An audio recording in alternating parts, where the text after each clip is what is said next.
grimpeur, Thomas Vauclair, qui maintenant on accélère. Voilà, c'est parti, l'accélération au sommet de ce col de l'Aubisque.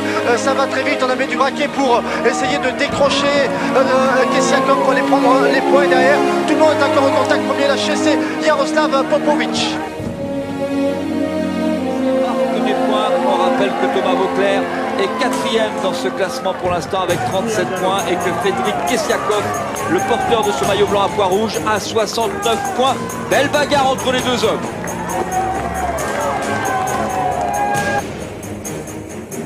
Tout à l'heure, au milieu de cette ascension d'un col classé, rappelons-le, hors catégorie. Ensuite, un groupe de 7, le peloton pointé à 9 minutes 48, les deux hommes de tête, peloton maillot jaune, puis il ne se passe rien. À partir de maintenant, il y a notamment des barrières. On est en haut, Laurent Bellet de ce col du Tourmalet, 25 points dans l'escarcelle de Thomas Vauclair dans la chasse au maillot blanc à pois rouge. Du grand Thomas Vauclair au passage du Tourmalet. 46 km de l'arrivée, voici le passage en haut du col d'Aspin avec des points bien sûr. C'est 10 pour Thomas Vauclair qui continue sa chasse au maillot blanc à pois rouge. On salue Anthony Charteau, Chartrix. S'aperçoit avec Thomas Vauclair s'en va, attaque de Thomas Vauclair qui sent que ça revient derrière, que l'on a entendu dire sans doute que Chris Anker-Sørensen, il n'a pas forcément des oreillettes mais il sait tout. On lui a dit que Chris Anker-Sørensen, que Vinokourov revenait, alors il tire la langue.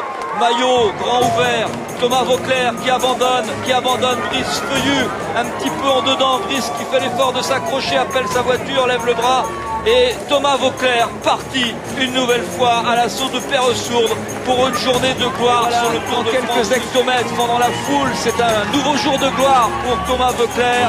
Pendant cette foule immense, regardez qui attend Thomas Vauclair, le col de Perresourde. Il a passé aujourd'hui les 4 cols en tête comme un certain Jean Rovic par exemple. En 1947, Thomas Vauclair, nouveau meilleur grimpeur du Tour de France. Thomas Vauclair, porteur du maillot à pois déjà en 2000. À Tartane, à la Martinique, alors je disais tout à l'heure que c'était le plus guadeloupéen des Français après le stage qu'il a effectué cet hiver. C'était notamment avec notre caméra, celle de Bernard Berlier, avec Nicolas G. C'est un héros en Guadeloupe, mais on n'oubliera jamais. Il a commencé vraiment le vélo bien dans le club du Lamentin en Martinique.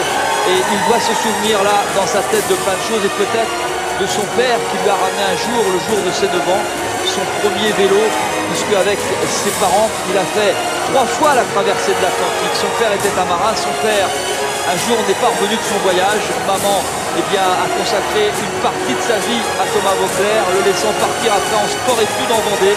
Lorsqu'il a atterri chez Jean-René Bernaudot, il a fait toutes ses gammes chez Jean-René avec un gros caractère. Quand ses copains rentraient chez eux, lui restait en Vendée. Il restait dans le centre de formation à l'époque qui s'appelle d'ailleurs toujours le Vendée U. Et Thomas s'est forgé un sacré caractère. Et là il peut, je vous laisse savourer ce moment encore extraordinaire grâce à monsieur Thomas Vauclair. Mais Vauclair, ça rime avec Jalabert, c'est un peu un numéro à la Jalabert que nous a fait aujourd'hui et surtout ça rime avec extraordinaire. Monsieur Vauclair, vous êtes tout simplement un bonhomme extraordinaire.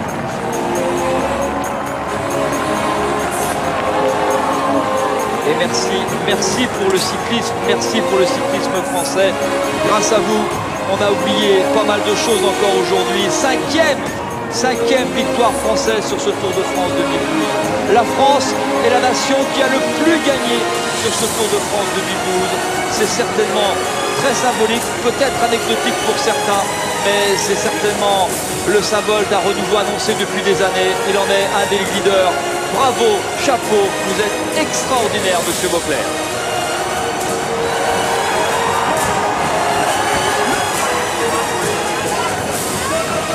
La Martinique est debout pour celui qu'elle a surnommé Petit Blanc. Et la France vous applaudit, la France est debout. Et la France vous dit merci, merci, merci.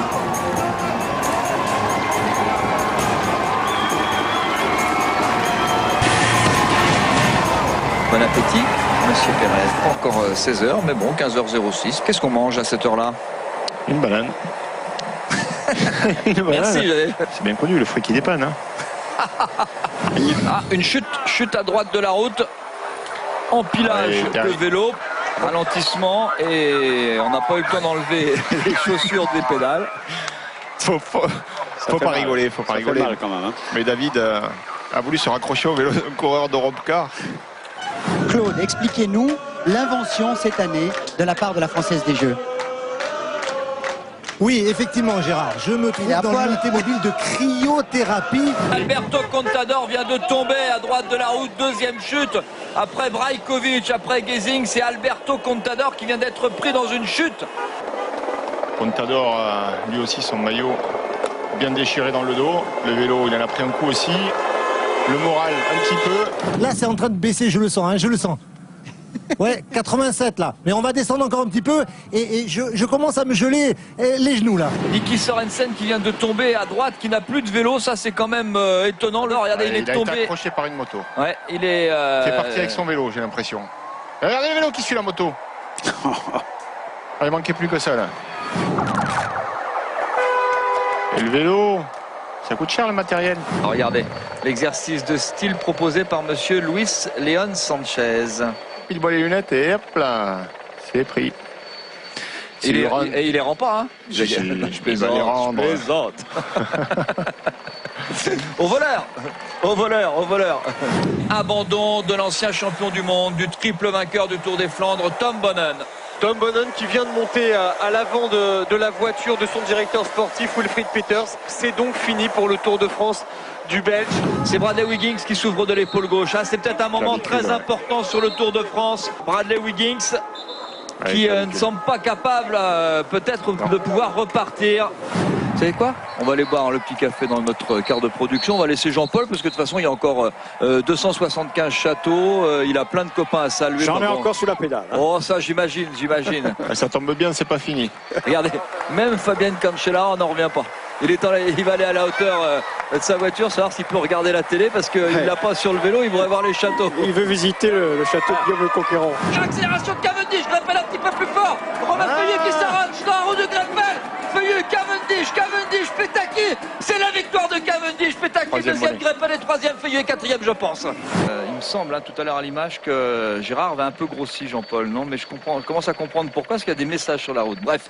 Oui, il est invité à manger une saucisse, saucisse auvergnate. Cadel Evans qui dit à Touruchoft, est-ce que le maillot jaune, tu me le passes ce soir? Oui, c'est peut-être bien l'inverse. Touruchoft, c'est qui lui dit, bon, ce soir, c'est toi qui le prends alors. Non, j'ai pas tellement envie. Ah ouais, mais pourquoi tu fais rouler tes gars alors? Faites très bien Cadel Evans, vous. Oh, il y a des drôles de vaches ici. Ils ont mangé trop de chocolat, mais pas assez quand même pour être complètement violette, Jean-Paul. Des vaches tricolores, en tout cas. Le grand bonhomme du jour, Rui Alberto Fabian Acosta, qui se signe 2 fois pour une victoire portugaise sur le Tour de France. Regardez, qui arrive derrière. Chapeau. Chute dans la descente avec un coureur de l'équipe Omega Pharma Lotto qui reste tombé devant, là, hein. À terre. C'est tombé sur la droite. Beaucoup de coureurs à terre là sur la droite du peloton. C'est tombé devant. Il y en a dans les bas-côtés. Attention, là, c'est une chute très sévère sur le côté droit de la route. Je pense que c'est Alexandre Vinokourov qui est à droite de la route. Je pense que c'est Jürgen Van Den Broek qui reste sur la route. C'est dire si c'est un nouveau coup dur pour les favoris du Tour de France. Alors que Vinokourov souffre du bas du dos. La hanche à la jambe droite, il ne peut pas poser la jambe droite. C'est l'abandon. C'est l'abandon pour Alexandre Vinokourov. La joie de Thomas Voeckler, voilà. Sous les vivas de tout le Cantal et je suis sûr même de toute la France. C'est qui va réendosser ce fameux maillot jaune qu'il avait porté avec tellement de fierté pendant plus de 10 jours en 2004.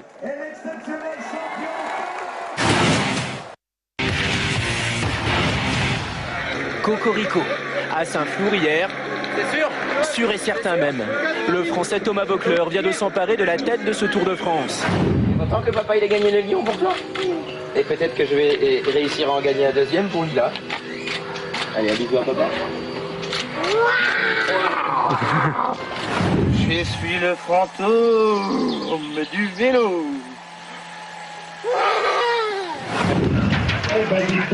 Orage de grêle au départ d'Aurillac, tous aux abris, sauf qu'il n'y a pas d'abri.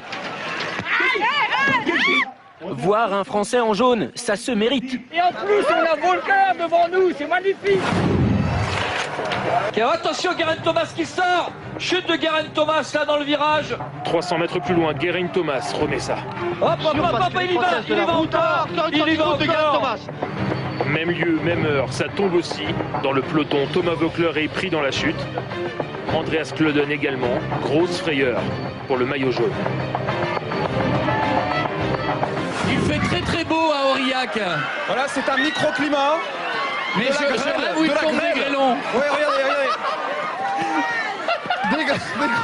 Le concours, toujours, le concours de la Fédération nationale des syndicats d'exploitants agricoles. Vous voyez, aujourd'hui, le fromage du Cantal, fromage fabriqué avec du lait de vache, on peut aussi le marier avec des raisins, des pommes, des fruits rouges, des champignons d'automne. Est-ce que c'est normal qu'il bluffe des cailloux? Non, c'est pas normal. D'accord, c'était pour savoir. Attaque de Tourucha, Jérémy Roy ne peut pas répondre. Le maillot de champion du monde s'en va tout seul. Assez dur, bravo, respect, monsieur Tourucha. Pour un sapin de Bible à briser. Attends, excusez-moi, je peux pas continuer comme ça, je n'entends pas le playback à cause de la pluie.